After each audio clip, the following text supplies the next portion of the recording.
Hello friends, happy Wednesday. Continuing to read Defoe's Plague of the Plague from page 227 to page 237. Having spoken of the pool continually, the pool, and not knowing what that is, we finally get an author's note here as to what the pool is when talking about the Thames. It's an area of the Thames above Bridge, which I guess means to the east of London Bridge. It says from the Tower to Cuckold's Point. I don't know what Cuckold's Point is. I've never heard of it, even though I'm a Londoner. This is London. So I looked it up, and it's an area on the south of the river, just across from basically Cineworld West India Quays, or the Museum of London Docklands, if you know that, or the Wetherspoons, which has the big toilets that look like the future Titanic. So now you know that. On we go. It is to be observed that while the plague continued so violent in London, the outports, as they are called, enjoyed a very great trade, especially to the adjacent countries and to our own plantations. For example, the towns of Colchester, Yarmouth and Hull on that side of England exported to Holland and Hamburg the manufactures of the adjacent countries for several months after the trade with London was, as it were, entirely shut up. Likewise, the cities of Bristol and Exeter, with the port of Plymouth, had the like advantage to Spain, to the Canaries, to Guinea, and to the West Indies, and particularly to Ireland. But as the plague spread itself every way after it had been in London to such a degree as it was in August and September, so all or most of those cities and towns were infected first or last, and then trade was, as it were, under a general embargo or at a full stop, as I shall observe further when I speak of our home trade. One thing, however, must be observed, that as to ships coming in from abroad, as many you may be sure did, some who were out in all parts of the world a considerable while before, and some who when they went out knew nothing of an infection, or at least of one so terrible, these came up the river boldly, and delivered their cargoes as they were obliged to do, except just in the 2 months of August and September, when the weight of the infection lying, as I may say, all below Bridge, nobody durst appear in business for a while. But as this continued but for a few weeks, the homeward-bound ships, especially such whose cargoes were not liable to spoil, came to an anchor for a time short of the Pool, or fresh-water part of the river, even as low as the River Medway, where several of them ran in, and others lay at the Nore and in the Hope below Gravesend. And here's a footnote on Pool. That part of the river where the ships lie up when they come home is called the Pool, and takes in all the river on both sides of the water, from the Tower to Cuckold's Point and Limehouse. That's a footnote in the original. So that by the latter end of October there was a very great fleet of homeward-bound ships to come up, such as the like had not been known for many years. Two particular trades were carried on by water carriage all the while of the infection, and that with no little or no interruption, very much to the advantage and comfort of the poor distressed people of the city, and those were the coasting trade for corn and the Newcastle trade for coals. The first of these was particularly carried on by small vessels from the port of Hull and other places on the Humber, by which great quantities of corn were brought in from Yorkshire and Lincolnshire. The other part of this corn trade was from Lynn in Norfolk, from Wells and Burnham, and from Yarmouth, all in the same county. And the third branch was from the River Medway, and from Milton, Feversham, Margate, and Sandwich. Feversham? I don't know how to pronounce that, sorry. And all the other little places and ports around the coast of Kent and Essex. There was also a very good trade from the coast of Suffolk with corn, butter, and cheese. These vessels kept a constant course of trade, and without interruption came up to that market known still by the name of Bear Quay, where they supplied the city plentifully with corn when landed carriage began to fail, and when the people began to be sick of coming from many places in the country. This also was much of it owing to the prudence and conduct of the Lord Mayor, who took such care to keep the masters and seamen from danger when they came up, causing their corn to be brought off at any time they wanted a market, which, however, was very seldom, and causing the corn factors immediately to unlade and deliver the vessels laden with corn, that they had very little occasion to come out of their ships or vessels, the money being always carried on board to them, and put in a pail of vinegar before it was carried. The second trade was that of coals from Newcastle upon Tyne, without which the city would have been greatly distressed, for not in the streets only, but in private houses and families, great quantities of coals were then burnt, even all the summer long, and when the weather was hottest, which was done by the advice of the physicians. Some indeed opposed it, and insisted that to keep the houses and rooms hot was a means to propagate the distemper, which was a fermentation and heat already in the blood, that it was known to spread and increase in hot weather and abate in cold, and therefore they alleged that all contagious distempers were the worse for heat, because the contagion was nourished and gained through strength in hot weather, and was, as it were, propagated in heat. Others said they granted that heat in the climate might propagate infection, As sultry hot weather fills the air with vermin and nourishes innumerable numbers and kinds of venomous creatures which breed in our food, in the plants, and even in our bodies, by the very stench of which infection may be propagated, also that heat in the air, or heat of weather, as we ordinarily call it, makes bodies relax and faint, exhausts the spirits, opens the pores, and makes us more apt to receive infection or any evil influence, be it from the noxious pestilential vapours or any other thing in the air, but that the heat of fire, and especially if coal fires kept in our houses or near us, had a quite different operation, the heat being not of the same kind, but quick and fierce, tending not to nourish but to consume and dissipate all those noxious fumes which the other kind of heat rather exhaled and stagnated than separated and burnt up. Besides, it was alleged that the sulphurous and nitrous particles that are often found to be in the coal, with that bituminous substance which burns, are all assisting to clear and purge the air, and render it wholesome and safe to breathe in after the noxious particles, as above, are dispersed and burnt up. The latter opinion prevailed at that time, and as I must confess, I think with good reason. And the experience of the citizens confirmed it, many houses which had constant fires kept in the rooms having never been infected at all, and I must join my experience to it, for I found that keeping good fires kept our rooms sweet and wholesome, and I do very believe made our whole family so, more than would otherwise have been. But I return to the coals as a trade. It was with no little difficulty that this trade was kept open, and particularly because, as we were in an open war with the Dutch at that time, the Dutch capers, editor's note, privateers, at first took a great many of our collier ships, which made the rest cautious and made them to stay to come in fleets together. But after some time the capers were either afraid to take them, or their masters, the states, were afraid they should, and forbade them, lest the plague should be among them, which made them fare the better. For the security of those northern traders, the coal ships were ordered by my Lord Mayor not to come up into the pool above a certain number at a time, and ordered lighters and other vessels, such as woodmongers, that is, the wharf keepers or coal sellers, furnished, to go down and take out the coals as low as Deptford and Greenwich, and some farther down. Others delivered great quantities of coals in particular places where the ships could come to the shore, as at Greenwich, Blackwall, and other places, in vast heaps, as if to be kept for sale, but were then fetched away after the ships which brought them were gone, so that the seamen had no communication with the rivermen, nor so much as came near one another. Yet all this caution could not effectually prevent the distemper getting among the colliery, that is to say, among the ships, by which a great many seamen died of it, and that which was still worse was that they carried it down to Ipswich and Yarmouth, to Newcastle upon Tyne and other places on the coast, where, especially at Newcastle and at Sunderland, it carried off a great number of people. The making of so many fires as above did indeed consume an unusual quantity of coals, and that upon one or two stops of the ships coming up, whether by contrary weather or by the interruption of enemies, I do not remember, but the price of coals was exceeding dear, even as high as £4 a cholder, editor's note, 36 bushels, or about 2,500 hundredweight. But it soon abated when the ships came in, and as afterwards they had a freer passage, the price was very reasonable all the rest of that year. The public fires which were made on these occasions, as I have calculated it, must necessarily have cost the city about 200 chalders of coals a week, if they had continued, which was indeed a very great quantity. But as it was thought necessary, nothing was spared. However, as some of the physicians cried them down, they were not kept alight above 4 or 5 days. The fires were ordered thus: one at the Custom House, one at Billingsgate, one at Queenhithe, and one at the Three Cranes, one in Blackfriars, and one at the gate of Bridewell, one at the corner of Leadenhall Street and Gracechurch, one at the north end and one at the south gate of the Royal Exchange, one at Guildhall and one at Blackwell Hall Gate, one at the Lord Mayor's Door in St Helens, one at the west entrance into St Paul's, and one at the entrance into Bow Church. I do not remember whether there was any at the city gates, but one at the Bridgefoot there was, just by St Magnus Church. I know some have quarrelled since that at the experiment, and said that there died the more people because of those fires. But I am persuaded those that say so offer no evidence to prove it, neither can I believe it on any account whatsoever. It remains to give some account of the state of trade at home in England during this dreadful time, and particularly as it relates to the manufactures and the trade in the city.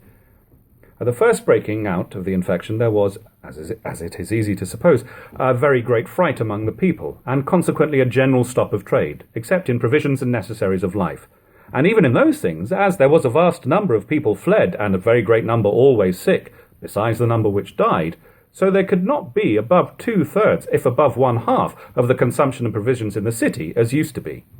It pleased God to send a very plentiful year of corn and fruit, but not of hay or grass, by which means bread was cheap, by reason of the plenty of corn, flesh was cheap, by reason of the scarcity of grass, but butter and cheese were dear for the same reason, and hay in the market just beyond Whitechapel Bars was sold at £4 per load. But that affected not the poor.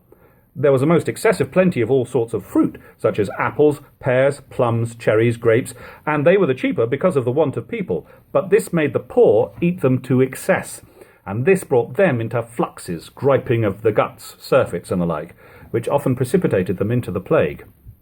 But to come to matters of trade. First, foreign exportation being stopped, or at least very much interrupted and rendered difficult, a general stop of all those manufactures followed, of course, which were usually brought for exportation, and though sometimes merchants abroad were importunate for goods, yet little was sent, the passages being so generally stopped that the English ships would not be admitted, as is said already, into their port. This put a stop to the manufactures that were for exportation in most parts of England, except in some outports, and even that was soon stopped, for they all had the plague in their turn. But though this was felt all over England, yet what was still worse, all intercourse of trade for home consumption of manufactures, especially those which usually circulated through the Londoners' hands, was stopped at once, the trade of the city being stopped. All kinds of handicrafts in the city, etc., tradesmen and mechanics were, as I have said before, out of employ, and this occasioned the putting off and dismissing an innumerable number of journeymen and workmen of all sorts, seeing nothing was done relating to such trades but what might be said to be absolutely necessary. This caused the multitude of single people in London to be unprovided for, as also families whose living depended upon the labour of the heads of those families. I say, this reduced them to extreme misery. And I must confess it is for the honour of the city of London, and it will be for many ages, as long as this is to be spoken of, that they were able to supply with charitable provision the wants of so many thousands of those as afterwards fell sick and were distressed, so that it may be safely averred that nobody perished for want, at least that the magistrates had any notice given them of. This stagnation of our manufacturing trade in the country would have put the people there to much greater difficulties, but that the master workmen, clothiers, and others, to the uttermost of their stocks and strength, kept on making their goods to keep the poor at work, believing that soon as a sickness should abate, they would have a quick demand in proportion to the decay of their trade at that time.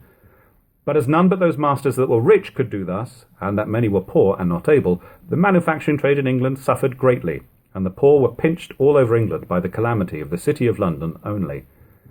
It is true that the next year made them full amends by another terrible calamity upon the city, so that the city by one calamity impoverished and weakened the country, and by another calamity, even terrible too, of its kind, enriched the country and made them again amends. For an infinite quantity of household stuff, wearing apparel, and other things, besides whole warehouses filled with merchandise and manufactures such as come from all parts of England, were consumed in the fire of London the next year after this terrible visitation. It is incredible what a trade this made all over the whole kingdom, to make good the want and to supply that loss, so that, in short, all the manufacturing hands in the nation were set on work and were little enough for several years to supply the market and answer the demands. All foreign markets also were empty of our goods by the stop which had been occasioned by the plague and before an open trade was allowed again, and the prodigious demand at home falling in, joined to make a quick vent for all sorts of goods, so that there never was known such a trade all over England for the time as was in the first 7 years after the plague and after the fire of London. It remains now that I should say something of the merciful part of this terrible judgment. The last week in September, the plague being come to its crisis, its fury began to assuage. I remember my friend, Dr. Heath, coming to see me the week before, told me he was sure that the violence of it would assuage in a few days, but when I saw the weekly bill of it that week, which was the highest of the whole year, being 8,297 of all diseases, I upbraided him with it, and asked him what he had made his judgment from. His answer, however, was not so much to seek as I thought it would have been. Look you, says he, by the number which are at this time sick and infected, there should have been 20,000 dead the last week, instead of 8,000, if the inveterate mortal contagion had been as it was 2 weeks ago, for then it ordinarily killed in 2 or 3 days, now not under 8 or 10, and then not above 1 in 5 recovered, whereas I have observed that now not above 2 in 5 miscarry. And observe it from me, the next bill will decrease, and you'll see many more people recover than used to do, for though a vast multitude are now everywhere infected, and as many every day fall sick, yet there will not so many die as there did, for the malignity of the distemper is abated. adding that he began now to hope, nay, more than hope, that the infection had passed its crisis and was going off. And accordingly, so it was, for the next week being, as I said, the last in September, the bill decreased almost 2,000.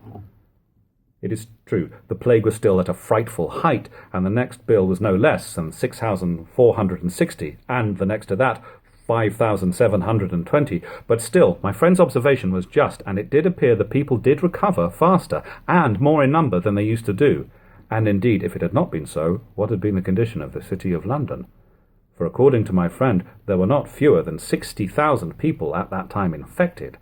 whereof, as above, 20,477 died, and near 40,000 recovered, whereas had it been as it was before, 50,000 of that number would probably have died, if not more, and 50,000 more would have sickened, for in a word, the whole mass of people began to sicken, and it looked as if none would escape.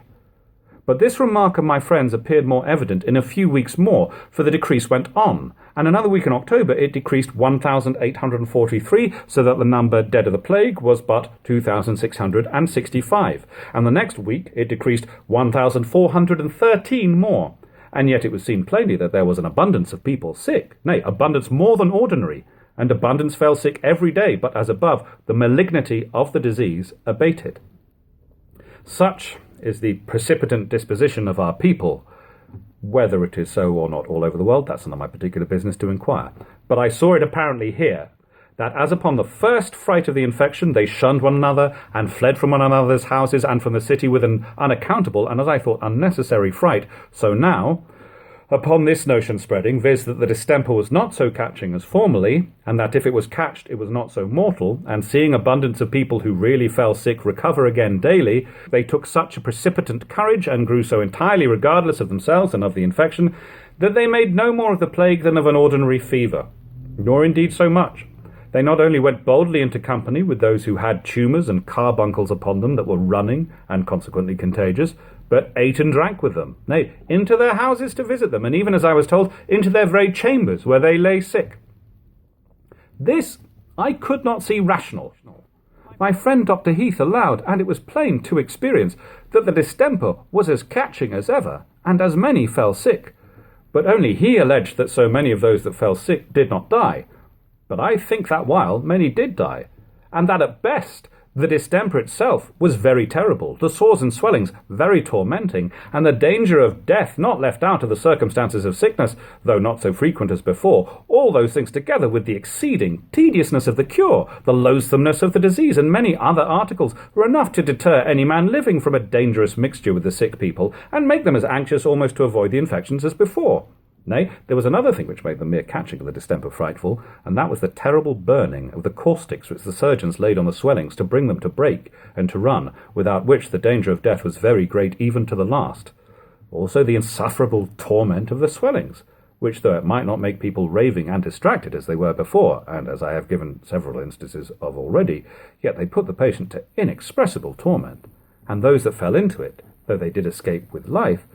yet they made bitter complaints of those that had told them there was no danger, and sadly repented their rashness and folly in venturing to run into the reach of it. Nor did this unwary conduct of the people end here, for a great many that thus cast off their cautions suffered more deeply still, and though many escaped, yet many died, and at least it had this public mischief attending it, that it made the decrease of burials slower than it would otherwise have been. For as this notion ran like lightning through the city, and people's heads were possessed with it, even as soon as the first great decrease in the bills appeared, we found that the next two bills did not decrease in proportion. The reason I take to be the people's running so rashly into danger, giving up all their former cautions and care, and all the shyness which they used to practice, depending that the sickness would not reach them, or that if it did, they should not die. The physicians opposed this thoughtless humour of the people with all their might, and gave out printed directions, spreading them all over the city and suburbs, advising the people to continue reserved, and to use still the utmost caution in their ordinary conduct, notwithstanding the decrease of the distemper, terrifying them with the danger of bringing a relapse upon the whole city, and telling them how such a relapse might be more fatal and dangerous than the whole visitation that had been already, with many arguments and reasons to explain and prove that part of them, and which are too long to repeat here. But it was all to no purpose. The audacious creatures were so possessed with the first joy and so surprised with the satisfaction of seeing a vast decrease in the weekly bills that they were impenetrable by any new terrors, and would not be persuaded but that the bitterness of death was past, and it was to no more purpose to talk to them than to an east wind. But they opened shops, went about streets, did business, and conversed with anybody that came in their way to converse with, whether with business or without, neither inquiring of their health, or so much as being apprehensive of any danger from them, though they knew them not to be sound. This imprudent, rash conduct costs a great many their lives, who had with great care and caution shut themselves up and kept retired, as it were, from all mankind, and had by that means, under God's providence, been preserved through all the heat of that infection. This rash and foolish conduct, I say, of the people went so far that the ministers took notice to them of it at last, the ministers of the church, and laid before them the folly and danger of it, and this checked it a little, so that they grew more cautious. But it had another effect, which they could not check, for as the first rumour had spread not over the city only, but into the country, it had the like effect, and the people were so tired with being so long from London, and so eager to come back, that they flocked to town without fear or forecast, and began to show themselves in the streets as if all the danger was over. It was indeed surprising to see it, for though there died still from 1,000 to 1,800 a week, yet the people flocked to town as if all had been well. The consequence of this was that the bills increased again, 400, the very first week in November. And if I might believe the physicians, there was above 3,000 fell sick that week, most of them newcomers too. One John Cock, a barber in St. Martin's-le-Grand, was an eminent example of this. I mean of the hasty return of the people when the plague was abated. This John Cock had left the town with his whole family and locked up his house and was gone in the country as many others did. And finding the plague so decreased in November that there died but 905 per week of all diseases, he ventured home again. He had in his family 10 persons, that is to say, himself and wife, 5 children, 2 apprentices, and a maidservant.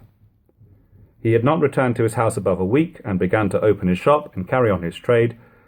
but the distemper broke out in his family, and within about 5 days, they all died, except one. That is to say, himself, his wife, all his 5 children, and his 2 apprentices, and only the maid remained alive. And there I will stop for today. Yesterday's video will be there. Tomorrow's is there, or will be there. Well, you know, I'm talking to the camera and then I do things. You know how it works. It's the 21st century. Thank you very much for watching. Thank you for all your comments. Thank you for liking and subscribing. Thank you for leaving stuff in the tip jar. It's really nice to be able to do this for people. We're very near the end. We're into the broken part of the book. I hope, though, you are all doing tremendously. Bye-bye.